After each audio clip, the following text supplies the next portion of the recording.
So we continue with this sermon series, Figuring Out Faith, and we're taking phrases from the hymn, Come Thy Fount. And the phrase today is, He to rescue me from danger. And it's a very important phrase to think about because what bigger danger is there to discourage and to defeat and to deflate us than misunderstanding what faith looks like. Now, I'm going to summarize the text, after which I'm going to ask you a question. Do not answer the question out loud. You're going to want to answer the question out loud.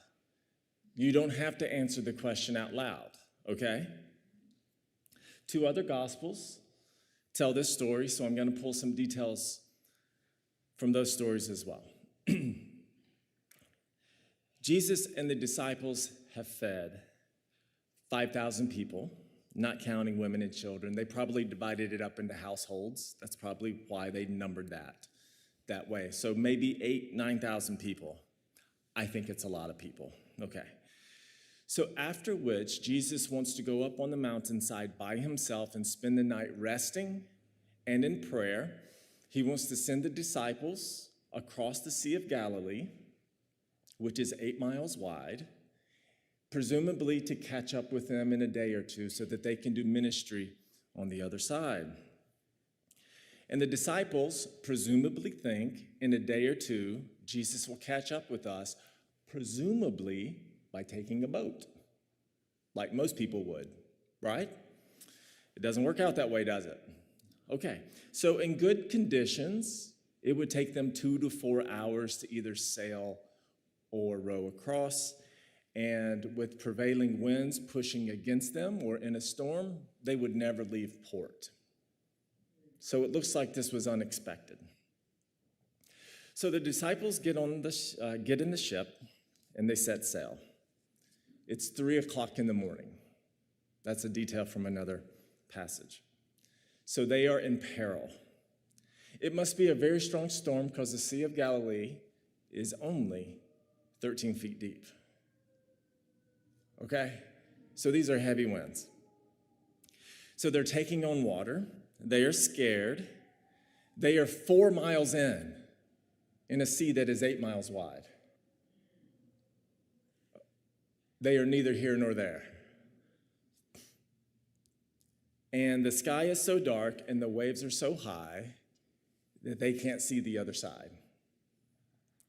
So do they dare turn back? Now, you can imagine one of them saying, I wish Jesus was here with us. Remember last time he was with us? He was asleep in the boat. You remember that part? And we had to wake him up. But then we woke him up and he just said, peace be still. And then the wind and the waves died down. I sure wish Jesus was here with us. And then Jesus was with them and they didn't like it at all, right? Because the text said they were frightened. And then Peter says, well, Jesus, if it is you, so Jesus says, chill out. It's me, it's Jesus. It's me. It's Jesus.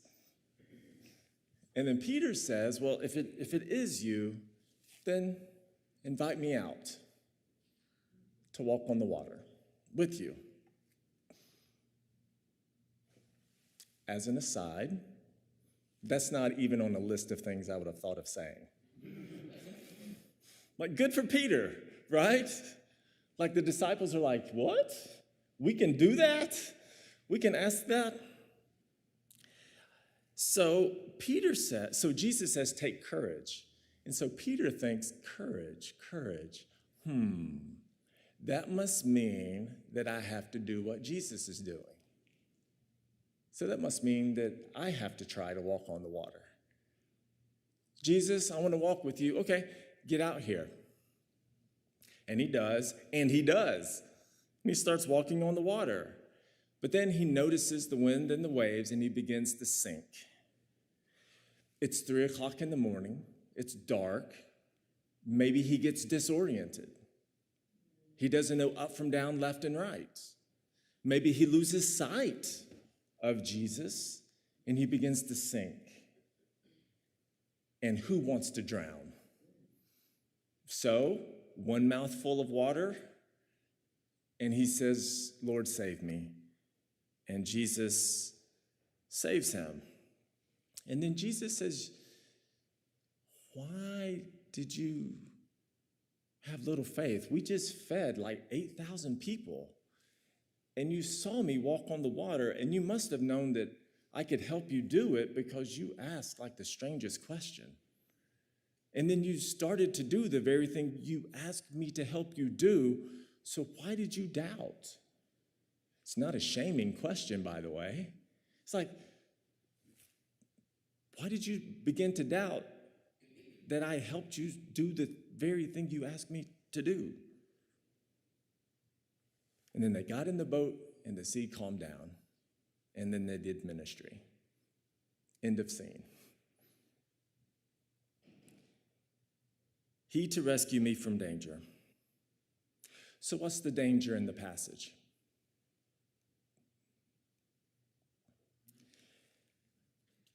Is the storm the danger?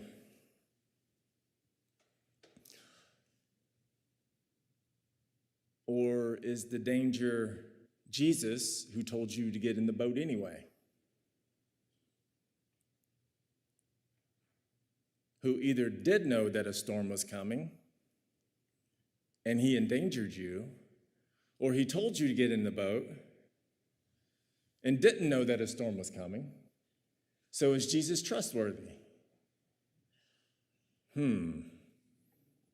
Or is the danger to our faith the thought that here I am in a boat in a big chaotic sea, and God is up there on a mountain somewhere doing only God knows what? Because that's what the passage says, right? Jesus is up on a mountainside. How many times have you ever thought that? God is up there doing something, and here I am, like, struggling.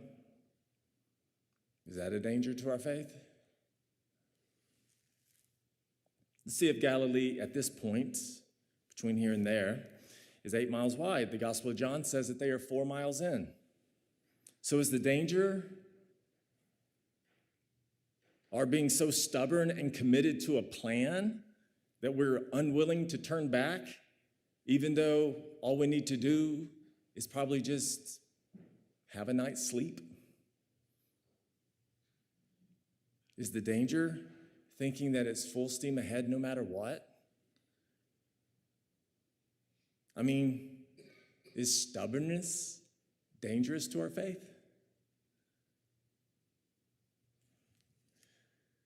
Is the danger having a form of internalized guilt where you don't want to let Jesus down? So you're not willing to just say, can we just try this tomorrow when the conditions might be better? So using your head and logic, is that a no-go? Or is the danger having a seemingly too ambitious faith that takes Jesus at his word? Like, I can get out of the boat. I can get out of my comfort zone and I'll be okay. So is an ambitious faith dangerous? Or is the danger in judging someone else's authentic faith and calling it too ambitious and naive? Did you ever know that we had so many dangerous things? Oh, it doesn't even stop there. Or is the danger having a faith that can't see beyond the boat or beyond the storm? Or is the danger thinking that sunny days of feeding 5,000 is a sure sign of God's presence, but the storm means that Jesus is not with you? What is faith? And what is the danger? All of that's tucked away in this little passage. Did you know that? Depending on the situation, faith looks very different, doesn't it? Doesn't it? Doesn't it? I worked really hard on this sermon, y'all.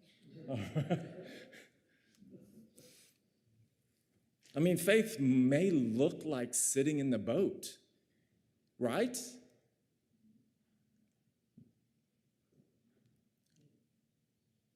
Okay, let me explain. Something happens and we're filled with anxiety and worry.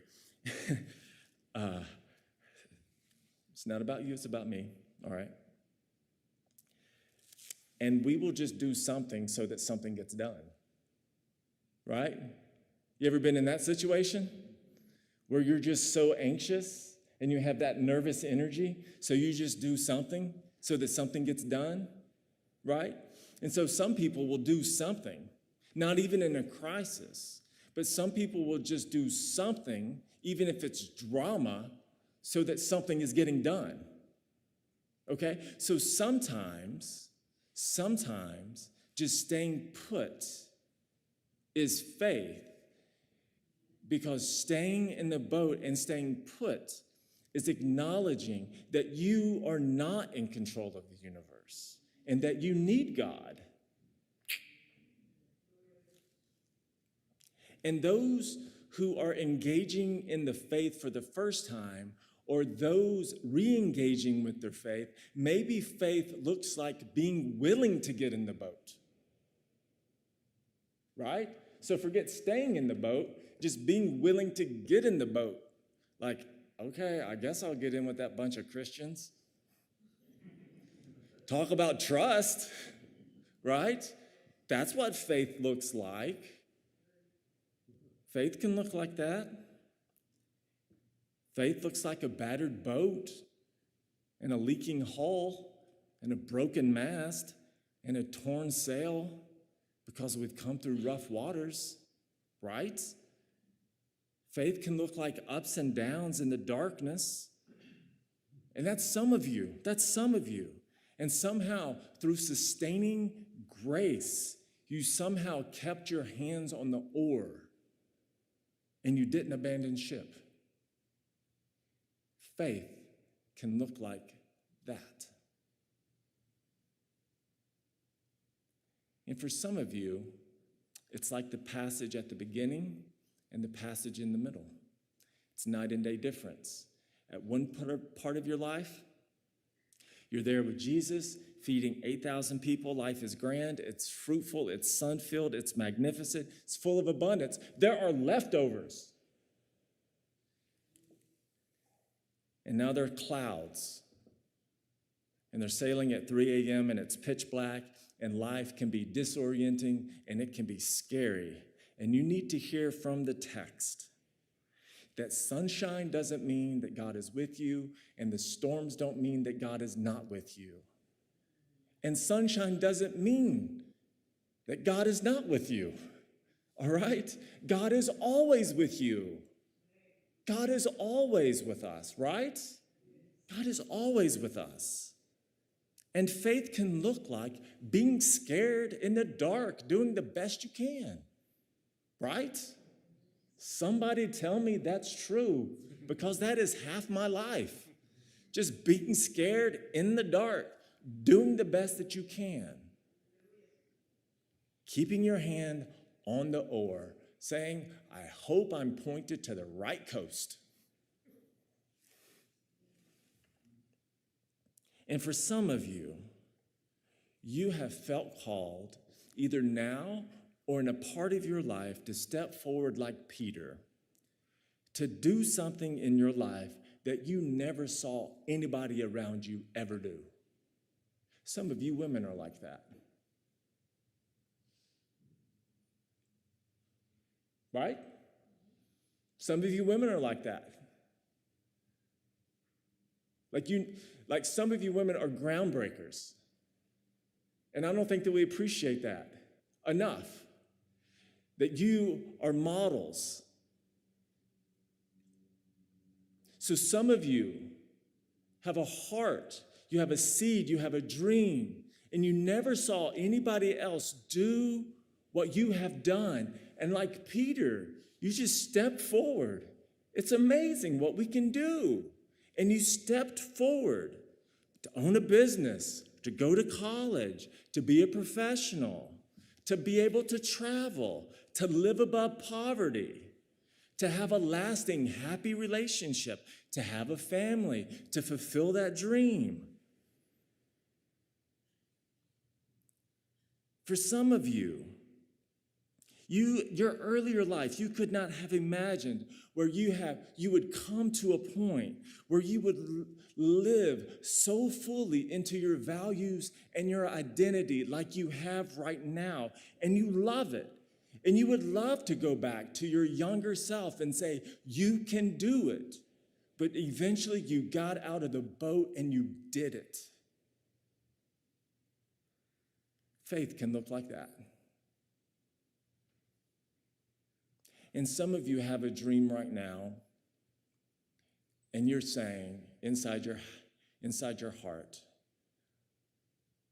I think that God is calling me at least to have one leg over the side. Listen, you have a room full of people in a positive way that would love to push you over. Like, we'll throw down an anchor, so you have somewhere to crawl back to, but we will help you. We will help. But you need people in your life like that who will encourage you and pray for you. But faith can look like taking a risk. It doesn't have to, right? That's my point. You're getting it right? Faith can look like a risk, but sometimes staying in the boat is a risk. You don't think that the other 11 disciples thought, man, staying here is a risk? Peter thought it was a risk, right? And for some of you, like your pastor, you stepped out of the boat not because you were confident, but because you were called. There's a difference. It's good to be both. Both are not required, but it's good to be both.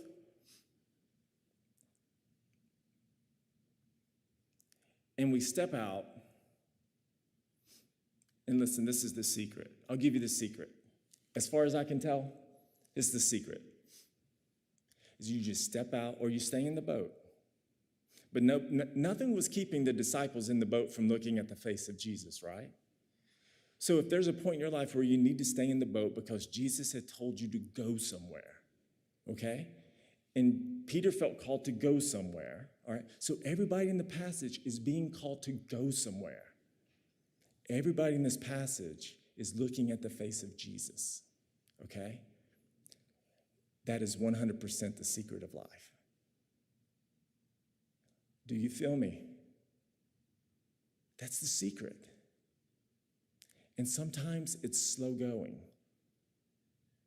And sometimes you get faster. But sometimes there's storms. Every other passage, except one, they crossed the sea plenty of times. These are just the hard events they faced. I bet they crossed it twice, 3 times, a dozen other times. We just don't know about it because it was easy, right? It's the hard times that get written down. Okay, so you stepped out. So I'm stepping out. I've stepped out.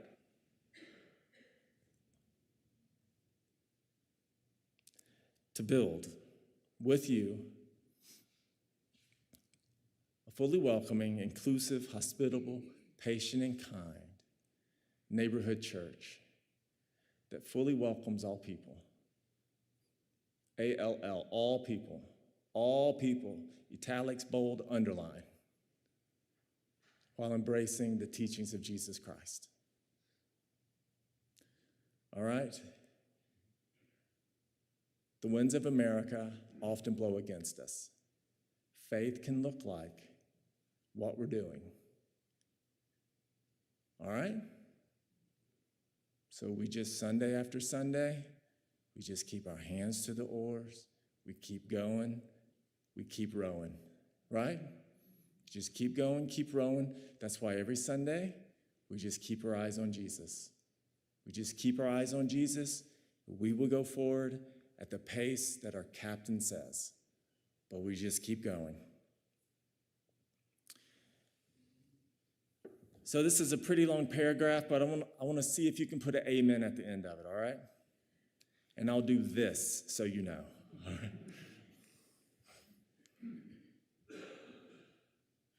I want you to think of your life. Think of the storms that you've ridden out. Think of the funeral homes where you've cried in the parking lot. Think of the elevator rides in the hospital. Think of when you've gotten that stack of bills and you looked at your checkbook and you said, never mind the money. I don't think I have enough checks left to pay this. You ever been there? Or you looked at pictures and you felt that hole burning in your chest and you didn't know how you were going to get through. And now you know that the waves are often over your head, but they are always under the feet of Jesus. Amen. The waves will always be bigger than us. They are never bigger than Jesus. Right?